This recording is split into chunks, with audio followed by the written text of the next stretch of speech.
rapture. Oh. Oh, hi! Hey! Alright, so we are Dani and Shannon of Real Talk Sex Advice. And we are actually in the same place at the same time. Miracle of miracles. So we're going to record a vlog together because we love you and this is what we want to do.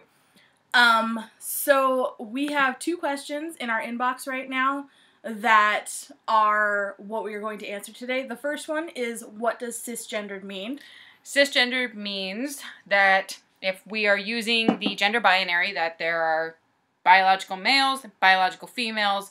Cisgendered means that you fall into one of those 2 categories, that you are biologically female or biologically male. And that is what you identify as. Right. So if you were quote-unquote born female and you continue to identify as female, you are a cisgendered female. Right. Whereas if you were born biologically female but transitioned into male, you would be a trans man or just a man. You don't need to say trans man. Right. But usually when we're talking about cisgendered, we're talking about it because we're trying to include or at least acknowledge that there are genders outside of that binary. And so when you see that term, it's because people are being inclusive.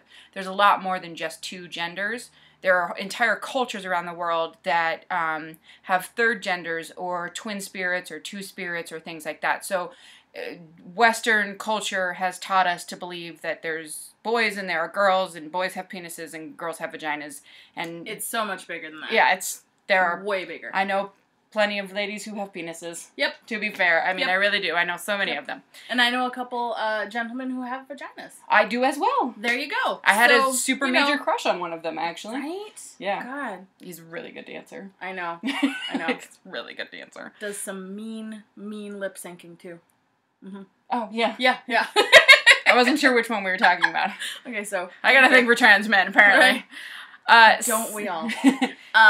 Second question. It's so good. And it starts with crazy question, which, to be fair, no questions are crazy or wrong or weird or any of that. And the first part of it is really normal and a question that we've gotten before. It's how it's concluded that makes us so gleeful. So, what does a vagina taste like? But wait, there's more. Someone told me it tastes like a lemon or something. If I ever end up with a lemon tasting vagina, I will die happy because that's magical. So there's a Mickey Avalon lyric that I think might be... Oh, really? Yes. Which I think might be the culprit here. Please do tell, because I am not familiar with this lyric. In the song Jane Fonda, and I could be completely fucking butchering this, but I know that it is a line somewhere in there.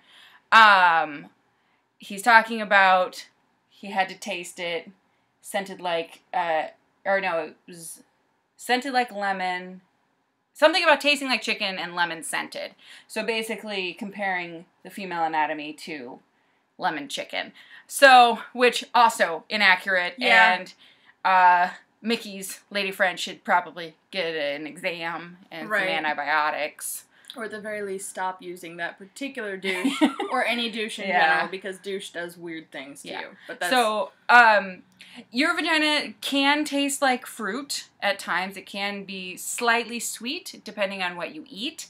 As far as I am aware, lemon in particular, I mean, you'd have to be like master taster, super tongue level. Right, to some sort of wine tasting genius. Citrus notes. There's notes of citrus. Right, with a smoky undertone, and then we're back to needing to go get an exam. Right. What I have generally heard is the consensus on the way that these things taste, and what I have experienced personally, is that they're sort of slightly salty, kind of like ocean water, or if you are a fan of eating seafood, a lot of people equate them to the taste of oysters, but of course this is fresh oysters, not smoked. Again, we're staying away from smoky tastes. Oh, are those like the Rockefeller kind with like garlic in them? No, also the smoked oyster, those are the ones that come in the little cans. Oh. They're those things that your parents take camping gross because toasties. They hate you. Yeah, gross toasties. That's not what it should taste like. Do not want. But yeah, kind of salty, very light. Not, if you have an overt taste or odor, this is something you probably want to get checked out because that could be a sign of bacterial vaginitis or a yeast infection. Gonorrhea. Yeah, there's a lot of things that could be going on there, and your vagina will kind of tell you. Yeah. So, also, if you are going to town on a girl and you notice that things smell just a little funky cold Medina... I'm sorry, I was listening to it in the car. She was. I got in the car with her. She was. But if you find that things down there are just real foul or fishy, that's probably a vagina that's not at its healthiest. Or could use a bath. Yeah, one of the two. But either way, might not be a good time to dine. Because, like, it's sweaty as balls in my apartment right now. Like, yeah, we're gleaming. Yeah, it's funky in here. Nobody would want to go there right now. Nope, neither one of us right now are lemon fresh. No. that is not even if we started that way, we would not be now. Yeah. So, I mean, it is possible that you could have a strong odor coming from your vagina or your partner's vagina and vagina. It's a girl's name. I've been drinking. You could have a strong odor coming from your vagina, and it would not be an indicator of a disease, but just a state of needing to freshen up. Right. Part of what your vagina does, like your sweat glands in general, and your mouth, and your eyes, and everything else, is when your body self-regulates. So your vagina will do that too. Obviously, you don't want to cook your ovaries. So if your body starts to get hot, your vagina sort of self-regulates, and sometimes that means that... Yeah. Things happen. Yeah. Sweat, because sweat internal clears, and external sweat happens. Sweat will clear anything out in there. So if you're getting hot, if you're outside, things like that, you know, your body naturally wants to sort of reject things that don't belong there. So that could be part of what is happening too. Is, you know. Yeah, especially. Oh, that's another point.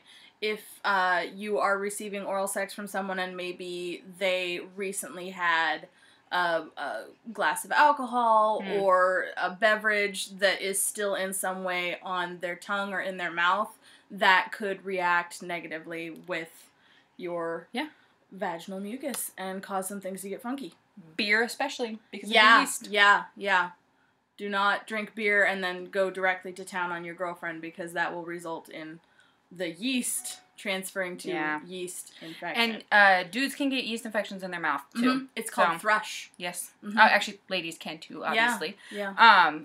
And yeast infections, men can have yeast infections on their genitals, and it can be transmitted to both male and female partners in their throat. It is not fun. There is an epidemic of it in Alaska, actually. I don't know if you knew that. Also, gonorrhea and chlamydia. So we're just like #1 in the nation for all the fun stuff. Worst titles ever. Yeah. Sexual assault, domestic violence, gonorrhea, chlamydia. Time to move. Thrush. Somehow that seems like the least of our worries. But yeah. Solid 9 days of antibiotics, you'll be fine. Woo! Also, the thrush antibiotics, if you have to take the oral ones, they'll turn your mouth purple. So, you know. Like a giraffe? Yeah, small bonus or a chow chow. I know. Don't do that with your tongue. All right. Okay, on that note, this has been episode 4 of Real Talk Sex Advice. I've had like half of a single cider. It's very warm outside. It is really warm outside. It's just running through your system. It has been such a fucking Monday. Yeah. It has been the Monday of Mondays. Yeah. So we're kind of here to just, you know, spend some time with you guys, because we like you a lot more than we liked our day today. Okay. Truth. Real talk. Bye. Dani Shannon out.